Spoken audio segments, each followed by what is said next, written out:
नमस्कार, आप देख रहे हैं स्वामी न्यूज और मैं हूं राजीव शर्मा। और अब चलते हैं खबरों के सफर पर प्राइम टाइम बुलेटिन के साथ। अजमेर पुलिस अधीक्षक चुनाराम जाट के पाली स्थानांतरण होने पर आज पुलिस अधिकारियों और जवानों द्वारा उनके सम्मान में विदाई समारोह आयोजित किया गया।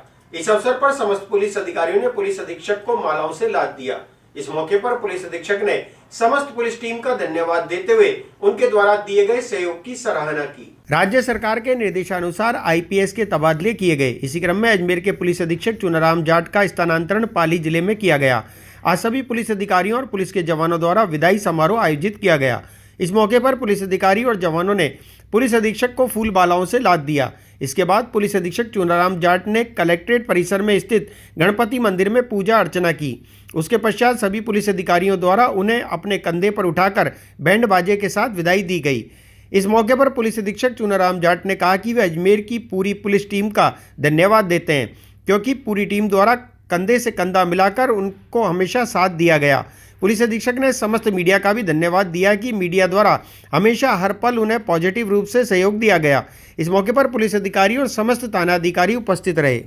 ये अभी सरकार के निर्देशानुसार मेरा अजमेर से है वो पाली ट्रांसफ़र हुआ है, और जो ऑफिस के स्टाफ की तरफ से और जो अजमेर ज़िले की पुलिस की तरफ से जिनके साथ में पिछले लगभग 1.5 साल से ज़्यादा समय से हमने साथ काम किया है, और आज यहाँ से रिलीव होकर के और पाली ज्वाइन करने के लिए जा रहा हूँ, तो उनकी तरफ से ये विदाई समारोह रखा गया है। मैं पूरी अजमेर पुलिस को बहुत बहुत धन्यवाद देता हूँ कि उन्होंने मेरे कंधे से कंधा मिला करके पिछले 1.5 साल के दौरान बहुत अच्छे तरीके से कार्य किया, और चाहे 2 बार पुष्कर फेयर हो, चाहे वीआईपी विजिट्स हो, उर्स हो और होली का त्यौहार हो, बहुत ही तन्मयता के साथ में मेरे कंधे से कंधे मिला करके बहुत अच्छी ड्यूटी की। और उस वजह से जो अजमेर है वो पीसफुल तरीके से विधानसभा इलेक्शन है वो भी करवाने में सक्सेस रहा, और जो भी ड्यूटी वीआईपी ड्यूटीज रही उनको बहुत अच्छे ढंग से करवाने में सफल रहा। मैं पूरी अजमेर पुलिस टीम को बहुत बहुत धन्यवाद देता हूं, और यहाँ के जो निवासीगण हैं उनको बहुत बहुत धन्यवाद देता हूं, और यहाँ की जो मीडिया है उनको भी बहुत बहुत धन्यवाद देता हूं कि उन्होंने हर समय पॉजिटिवली अजमेर पुलिस का साथ दिया। राजस्थान गृह रक्षा विभाग द्वारा खेलों को बढ़ावा देने के उद्देश्य से खेल प्रतियोगिता आयोजित की गई। प्रत्येक वर्ष की भांति इस वर्ष भी वॉलीबॉल प्रतियोगिता का आयोजन किया गया, जिसमें जिला स्तरीय टीम का चयन किया गया। इस प्रतियोगिता में 4 टीमों ने भाग लिया। चारों टीम के बीच में से 2-2 प्लेयर का चयन किया जाएगा। जो चयनित खिलाड़ी रहेंगे उनके द्वारा राज्य स्तरीय प्रतियोगिता में भाग भी लिया जाएगा। राजस्थान गृह रक्षा विभाग द्वारा खेलों को बढ़ावा देने के उद्देश्य से खेल प्रतियोगिता आयोजित की गई। प्रत्येक वर्ष की भांति इस वर्ष भी वॉलीबॉल प्रतियोगिता का आयोजन किया गया, जिसमें जिला स्तरीय टीम का चयन किया गया। इसमें 14 और 15 फरवरी को प्रतियोगिता आयोजित की गई। इसके अलावा 17 फरवरी को और आज भी प्रतियोगिता का आयोजन किया गया, जिसमें टोंक और नागौर के बीच मैच कराया गया। इसके अलावा भीलवाड़ा और अजमेर के बीच भी मैच खेला गया। इनमें चारों टीमों के बीच में से 2-2 टॉप प्लेयर का चयन किया गया। चयनित खिलाड़ियों द्वारा राज्य स्तरीय प्रतियोगिता में भाग लिया जाएगा। यह प्रतियोगिता 24 फरवरी और 25 फरवरी को आयोजित की जाएगी। राजस्थान गृह रक्षा विभाग में खेलों को बढ़ावा देने के क्रम में पिछले साल की भांति इस वर्ष भी वॉलीबॉल खेल का आयोजन किया जा रहा है, जिसके क्रम के अंदर पहले जिला स्तरीय टीम का चयन किया गया 14 और 15 तारीख को। यहाँ पे 2 दिवसीय रखा गया 17 और 18 तारीख को। आपस में टूर्नामेंट कराए गए, मैच कराए गए। प्रथम मैच कराया गया था टोंक का और नागौर का, जिसमें टोंक विजेता रही। फिर उसके बाद में भीलवाड़ा और अजमेर का कराया गया, जिसमें भीलवाड़ा विजेता रही। फिर 3rd और 4th प्लेस के लिए नागौर और अजमेर कराया गया, जिसमें अजमेर 3rd रही और 4th नागौर रही। 1st 2nd के अंदर कराया गया मैच टोंक में और भीलवाड़ा में, जिसमें विजेता भीलवाड़ा रही। जिसके फलस्वरूप चारों टीमों में से बेस्ट 8 प्लेयर्स का चयन किया गया, जिसके अंदर है 1st नंबर पर संबत कुमार कैप्टन, नरेश भीलवाड़ा, अरुण भीलवाड़ा, हनुमान टोंक, सीताराम चौधरी टोंक, दीपक सोनी अजमेर, राजमल और दीपक भीलवाड़ा। ये 8 खिलाड़ियों को चयन किया गया है, और 2 इनके स्थायी स्टाफ में महावीर और मंजीत भीलवाड़ा से सर। इस प्रकार के अब ये राज्य स्तरीय जो टूर्नामेंट होंगे वहाँ पे हैं। इससे पहले 1 सप्ताह ये खेल अभ्यास करेंगे अजमेर स्तर के ऊपर ही, और उसके बाद ये 24-25 को जो होंगे टूर्नामेंट वहाँ पे भाग लेंगे। तो क्या उद्देश्य इसको लेकर? खेलों को बढ़ावा देने के लिए। संत शिरोमणि परम पूज्य आचार्य श्री 108 विद्यासागर जी महाराज का आज देवलोक गमन हो गया। सूचना मिलने पर जैन समाज सहित अनेक भक्तों में शोक की लहर छा गई। पूरे प्रदेश भर में जैन मंदिरों में प्रार्थना और नमोकार मंत्र का जाप किया गया। आज अजमेर के नया बाजार चौपड़ पर बड़ी एलईडी लगाकर महाराज की अंतिम यात्रा और अंत्येष्टि कार्यक्रम को दिखाया गया। इस अवसर पर उपस्थित समस्त जैन समाज के लोगों द्वारा महाराज को श्रद्धांजलि दी गई। आचार्य मुनि विद्यासागर जी महाराज ने आज अपना शरीर त्याग दिया। इसके बाद प्रदेश भर के जैन मंदिरों में प्रार्थना और नमोकार मंत्र का जाप किया गया। आज इस मौके पर सभी लोगों द्वारा उन्हें वीर्यांजलि दी गई। इसके अलावा नया बाजार चौपड़ पर एक बड़ी एलईडी लगाकर उनके अंत्येष्टि कार्यक्रम को सभी के द्वारा देखते हुए उन्हें श्रद्धांजलि भी दी गई। जैन समाज के लोगों ने अपनी बातें साझा करते हुए कहा कि मुनिश्री को राजस्थान से विशेष लगाव रहा, क्योंकि अजमेर में उन्होंने दीक्षा ली थी। बताया जाता है कि 44 साल पहले उन्होंने अजमेर में विहार किया था।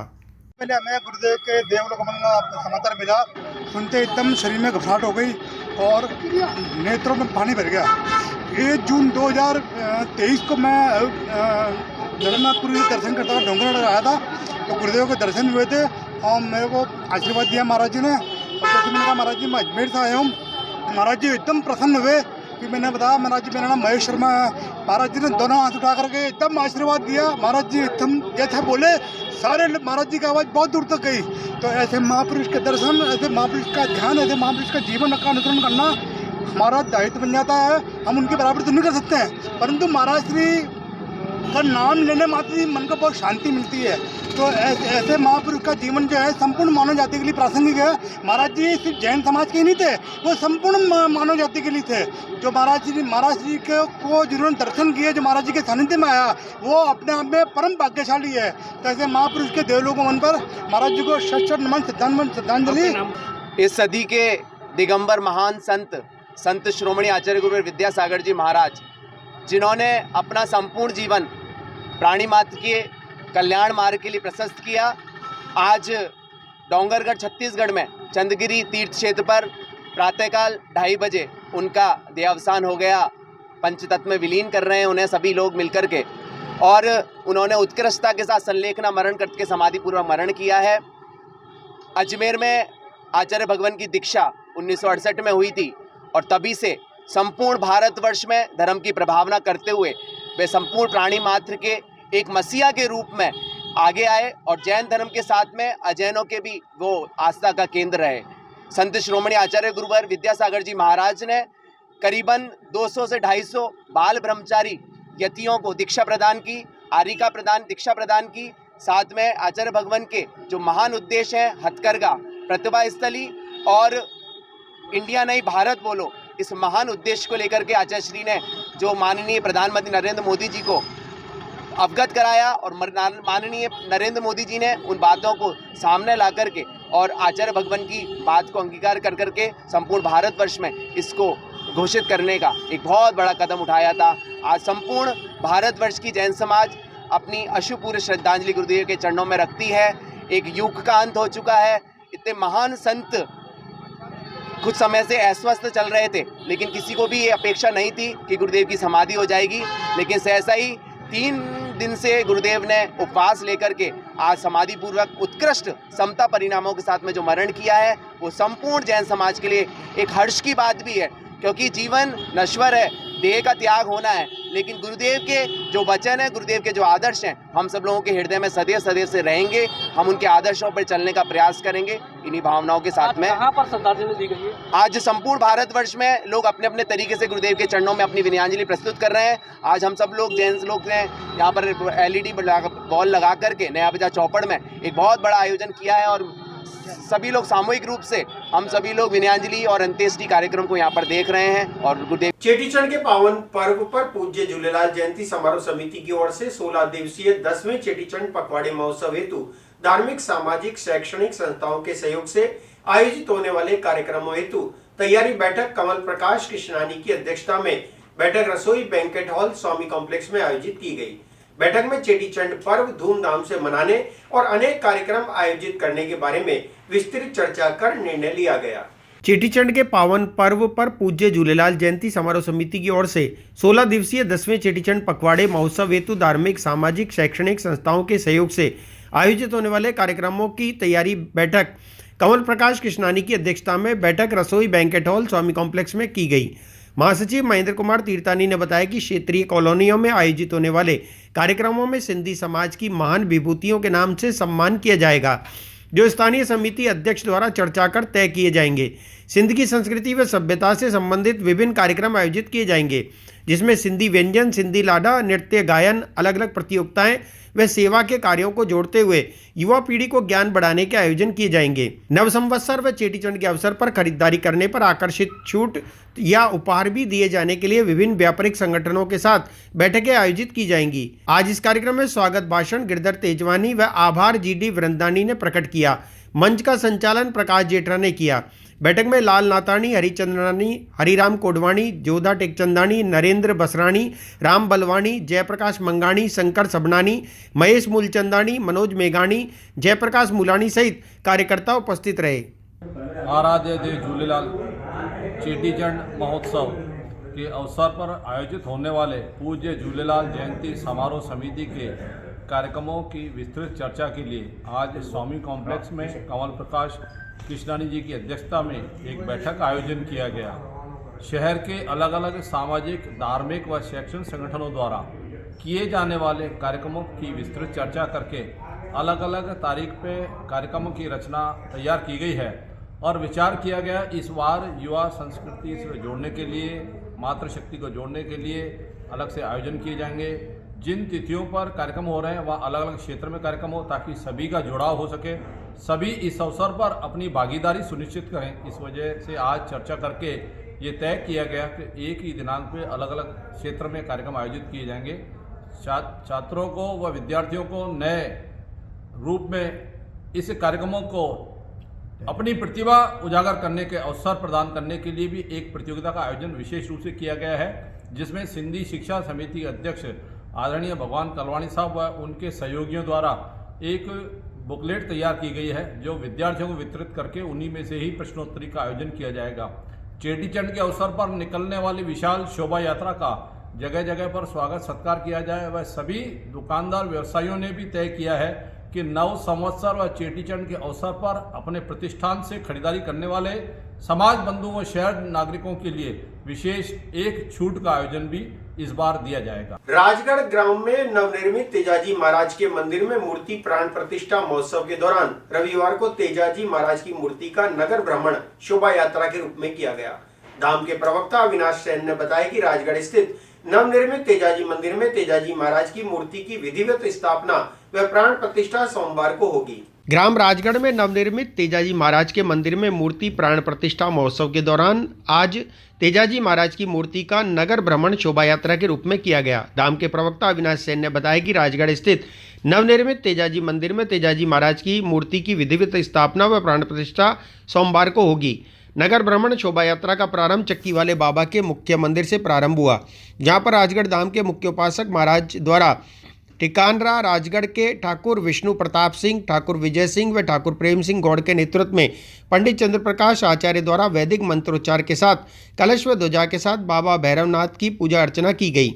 मुख्य मंदिर के शिखर पर भैरव बाबा का ध्वज और कलश चढ़ाया गया, जिसके पश्चात शोभा यात्रा राजगढ़ सदर बाजार होते हुए रैगरान मोहल्ले में पहुंची। शोभा यात्रा के दौरान राजगढ़ ग्रामवासियों द्वारा मुख्य उपासक चंपालाल महाराज का जगह जगह स्वागत किया गया। वह शोभा यात्रा में पुष्प वर्षा की गई। शोभा यात्रा में हजारों श्रद्धालु हाथ में झंडे लिए डीजे व बैंड की धुन पर नाचते गाते महोत्सव का आनंद ले रहे थे। तेजाजी महाराज के नगर भ्रमण शोभा यात्रा का समापन राजगढ़ स्थित नवनिर्मित तेजाजी महाराज के मंदिर पर हुआ। तेजाजी मंदिर पर चंपालाल महाराज द्वारा पूजा व आरती की गई। भैरव धाम राजगढ़ पर रविवार को श्रद्धालुओं की अपार भीड़ उमड़ पड़ी तथा धाम पर आए हुए श्रद्धालुओं ने बाबा भैरव व मां कालिका के दर्शन कर सर्वधर्म मनोकामना पूर्ण स्तंभ की परिक्रमा कर चमत्कारी चिमटी प्राप्त की। मैंने कभी सपना में नहीं सोचा था कि राजगढ़ धाम में एक वेद तेजाजी धाम का भव्य ये मंदिर बने। सोचा छोटा सा काम था और मेरी माँ का आशीर्वाद था। माँ ने कहा मंदिर बनाना, बाकी अच्छा बनाना। जितना मेरे से हुआ मैं इनके चरणों में नमन करता हूँ। कमी रही हो तो क्षमा चाहता हूँ। और मैं तो कहता हूँ कि धूमधाम से समय रहा तो इसी राजगढ़ धाम में तेजा धाम का मेला, भव्य मेला भरे, जो आसपास के लोग देखे कि कोई तेजा धाम का मंदिर था और इस धाम पे मेला भरा। और मैं तो कहता हूँ जो राजगढ़ धाम भैरव बाबा के दर्शन भी आज करने आए हैं, आप सभी भी भाग्यशाली है जो आज आपको तेजाजी महाराज के दर्शन भी होने। और 25 फरवरी को राजगढ़ धाम में सभी देवी देवता की मैं सोचता हूँ आपको सभी के दर्शन होंगे और नहीं होने के काम भी बाबा भैरवनाथ के आशीर्वाद से होंगे। आप लूटते जाएंगे, क्या कोड़ी लगे न दाम, चलो राजगढ़ धाम, रुपये लागन टक्को काम हो जाए पक्को। राजगढ़ धाम भैरव धाम में भी दान नहीं लेते, पैसा नहीं लेते, तो यहाँ भी पैसा नहीं चढ़ेगा। जिसकी श्रद्धा है, गांव वालों की श्रद्धा है, वो नारियल चढ़ाए, अगरबत्ती चढ़ाए, प्रसाद चढ़ाए, घी चढ़ाए, तेल चढ़ाए, बाकी एक बात का ध्यान रखें कि पैसा नहीं चढ़ाए। इस धाम से बहुत कुछ पाएंगे। नारियल चढ़ाओ, माला चढ़ाओ, मैं तो कहूँ पैसा के बदले कबूतर को धान डाल दो, गौ माता को चारा डाल दो, यहाँ सब कुछ है। और मेरा एक ही सोच, भारत सरकार द्वारा चलाई जा रही सभी केंद्रीय जन कल्याणकारी योजनाओं की सोशल ऑडिट, सामाजिक अंकेक्षण का कार्य पूरे राजस्थान में जारी है। इसी के तहत 19 फरवरी से 25 फरवरी तक यह कार्यक्रम चलेगा, जिसमें सामाजिक आंशिक अंकेक्षण का कार्य 24 फरवरी तक और 25 फरवरी को ग्राम सभा का आयोजन किया जाएगा। भारत सरकार द्वारा चलाई जा रही सभी केंद्रीय जन कल्याणकारी योजनाओं की सोशल ऑडिट, सामाजिक अंकेक्षण का कार्य पूरे राजस्थान में जारी है। इसी के तहत 19 फरवरी से 25 फरवरी तक यह कार्य चलेगा, जिसमें सामाजिक अंकेक्षण का कार्य 24 फरवरी तक और 25 फरवरी को ग्राम सभा का आयोजन किया गया है। इसके अलावा द्वितीय चरण में 28 फरवरी से सामाजिक अंकेक्षण 4 मार्च तक किया जा रहा है, जिसमें अजमेर की अनेक पंचायत समितियां शामिल हैं। इस संबंध में सामाजिक अंकेक्षण के अधिकारियों ने आम जनता से अपील भी की है कि उन्हें किसी भी प्रकार की समस्या हो या किसी भी प्रकार की गड़बड़ी हो तो उसकी जानकारी सामाजिक अंकेक्षण दल को जरूर दें। भारत सरकार की केंद्रीय कल्याणकारी योजनाएं जैसे कि महात्मा गांधी नरेगा, प्रधानमंत्री ग्रामीण आवास योजना, स्वच्छ भारत योजना के तहत निर्मित शौचालय, इन सभी कल्याणकारी कार्यक्रमों की सोशल ऑडिट, सामाजिक अंकेक्षण का कार्य पूरे राज्य में चल रहा है। इस बार 19 फरवरी से सोशल ऑडिट का कार्य 25 फरवरी तक चलेगा। 24 फरवरी तक सामाजिक अंकेक्षण और 25 फरवरी को ग्राम सभा का आयोजन किया गया है। मायापुर, ऊंटड़ा, बडलिया, सराना ये अजमेर पंचायत समिति की पंचायतें हैं और आसन तथा टाटगढ़ ये जवाजा की पंचायतें हैं। द्वितीय चरण में 28 फरवरी से सामाजिक अंकेक्षण 4 मार्च तक किया जा रहा है और 5 मार्च को ग्राम सभा है। द्वितीय चरण में अजमेर पंचायत समिति की रसूलपुरा और श्रीनगर की सांप्रदा तथा जवाजा की नाई कला ग्राम पंचायत में सामाजिक अंकेक्षण किया जाएगा। आम जनता से निवेदन है कि अधिक से अधिक संख्या में उपस्थित होकर अपनी समस्याएं या किसी भी प्रकार की कोई गड़बड़ी हो तो उसकी जानकारी सामाजिक ख्वाजा गरीब नवाज की दरगाह में आज बिहार के मुख्यमंत्री नीतीश कुमार की ओर से चादर पेश की गई। उनकी चादर मंत्री जमा खान लेकर अजमेर पहुंचे। जमा खान ने ख्वाजा साहब की बारगाह में अकीदत के फूल और मखमली चादर पेश की। इस मौके पर खान ने नीतीश कुमार की ओर से देश में खुशहाली और अमन चैन की दुआ मांगी। आज ख्वाजा गरीब नवाज के दरबार में बिहार के मुख्यमंत्री नीतीश कुमार की ओर से चादर पेश की गई। नीतीश कुमार की ओर से चादर लेकर मंत्री जमा खान अजमेर पहुंचे। इस मौके पर जमा खान ने अकीदत के फूल और मखमली चादर पेश की। इस मौके पर जमा खान ने देश में अमन, खुशहाली और सभी की तरक्की के लिए दुआ मांगी। आए हैं अपने बिहार के अमन चैन, शांति, भाईचारा, मोहब्बत बना रहे, इसके लिए बराबर मैं आता भी रहता हूँ। और आज से नहीं लगता है 30-40 साल से मैंने बहुत संभाला है, 25 साल से मैं लगातार आने की कोशिश करता हूँ, आता भी रहा हूँ। इनकी दुआओं से वो एमएलए भी बने, आज मिनिस्टर भी हैं। और हम कल हमारे नेता जो नीतीश कुमार जी, जो जनता यूनाइटेड के राष्ट्रीय अध्यक्ष हैं, जो वर्तमान में बिहार के मुख्यमंत्री हैं, उन्हें बुलाकर कहा कि जाकर चादर पोशी करे आओ। इस बिहार के अमन चैन, शांति, मोहब्बत के लिए उनका चादर पेशी भी मैं कराया हूँ और मैं यहाँ दुआ भी किया हूँ पूरे बिहार में अमन चैन, शांति हो और नेता नीतीश कुमार जी को भी और शक्ति मिले काम करने का और तंदुरुस्ती और सेहत। क्या लगता है इंडिया इतिहाद को लेकर जो है नीतीश जी की क्या रणनीति रहेगी? देखिए, रणनीति जो आपने देखा था, शुरुआत नहीं किया था, लेकिन लगा कि ये लोग कहीं ना कहीं फ्लॉप कर जाएंगे, कोई मतलब नहीं है। तो उनको बिहार का विकास, देश का विकास चाहिए, उसके लिए उन्होंने हाथ मिलाया। आज भी लोकप्रिय हमारे नेता ने हमेशा, जब से 18 साल हो गया इस बिहार के अंदर, जब से उन्होंने बागडोर संभाला है, तब से आप बिहार के अंदर देखा होगा विकास हुआ है। विकास साथ साथ हर समाज का ख्याल रखना, अमन चैन शांति और सौहार्द बना रहे, इस पर भी बराबर को नजर रखता है। लालू जी से संपर्क में है क्या नहीं? क्योंकि लालू जी ने क्लियर करा कि हमारे दरवाजे खुले हुए हैं। ये तो अब वो जो जाने बढ़ने उससे मतलब नहीं है। आज मैं आया हूँ यहाँ पॉलिटिकल भाषण और स्पीच नहीं देना है, मैं सिर्फ इतना कहने आया हूँ कि मैं यहाँ दुआ करता हूँ, सब लोग मिलकर दुआ करें कि हमारे देश में भाईचारा मोहब्बत बना रहे। जो हमारे बुजुर्गों ने, जो महापुरुषों ने देश को दिया है हम लोगों के हाथों में, वो जो है सब लोग मिलजुल कर इसको हम लोग आगे बढ़ाएं। यही नेता नीतीश कुमार जी का भी आपने देखा होगा ख्याल बराबर रहा है कि सौहार्द बना रहे, ये बात बराबर करते हैं। तो यही एक नेता हैं नीतीश कुमार जी, जो अपने परिवारवाद कभी उन्होंने नहीं किया है, पूरे बिहार को परिवार समझकर, पूरे परिवार को, हर समाज के लोगों को चलने का। ईसाई समुदाय द्वारा 40 दिन तक उपवास, उपासना, त्याग और यीशु की प्रार्थना की जाती है। आज सेंट एंसलम स्कूल में इसी के तहत प्रभु यीशु की प्रार्थना की गई। इस मौके पर फादर रेमंड फर्नांडिस और माधवी स्टीफन ने जानकारी देते हुए बताया कि ईसाई समुदाय द्वारा 40 दिन तक किसी भी प्रकार का उत्सव नहीं मनाया जाता है। दुख भोग और पश्चाताप के स्मरण में इस अवधि में ईसाई लोग प्रभु यीशु के दुख भोग और मनुष्यों के पापों के लिए उनके बलिदान को स्मरण कर शोक और पश्चाताप करते हैं एवं उपवास और प्रार्थना करते हैं। ईसाई समुदाय द्वारा 40 दिन तक उपवास, उपासना, त्याग और यीशु की प्रार्थना की जाती है। आज सेंट एंसलम स्कूल में इसी के तहत प्रभु यीशु की प्रार्थना की गई। इस मौके पर फादर रेमंड फर्नांडिस और माधवी स्टीफन ने जानकारी देते हुए बताया कि ईसाई समुदाय द्वारा 40 दिन तक किसी भी प्रकार का उत्सव नहीं मनाया जाता है। दुख भोग और पश्चाताप के स्मरण में इस अवधि में ईसाई लोग शादी विवाह जैसे आयोजन और किसी भी प्रकार की खुशी से संबंधित शुभ कार्य नहीं करते हैं। उन्होंने बताया कि बाइबल के अनुसार यह महीना यीशु के 40 दिनों तक बुरी शक्तियों की परीक्षा के दौरान संयम, प्रार्थना और परमेश्वर के भरोसे पर टिके रहने को स्मरण करना है। इस दौरान लोग प्रभु यीशु के दुख भोग और मनुष्य के पापों के लिए उनके बलिदान को स्मरण कर शोक और पश्चाताप करते हैं एवं उपवास और प्रार्थना करते हैं। राख बुधवार से प्रारंभ हुई 40 दिन की पूजा उपासना कार्यक्रम के तहत गिरजाघरों में तथा अपने अपने घरों में भी प्रार्थनाएं की जाती हैं। We have begun the Lenten season beginning from Ash Wednesday, and this is the time 40 days are given by the church for all of us to prepare ourselves for the great celebration of the feast of Easter, and during which we renew our commitment to the Lord, mend our broken relationship with the Lord and come closer to Him, and we fast to do penance and pray unceasingly so that brokenness can be mended through our prayer and these sacrifices.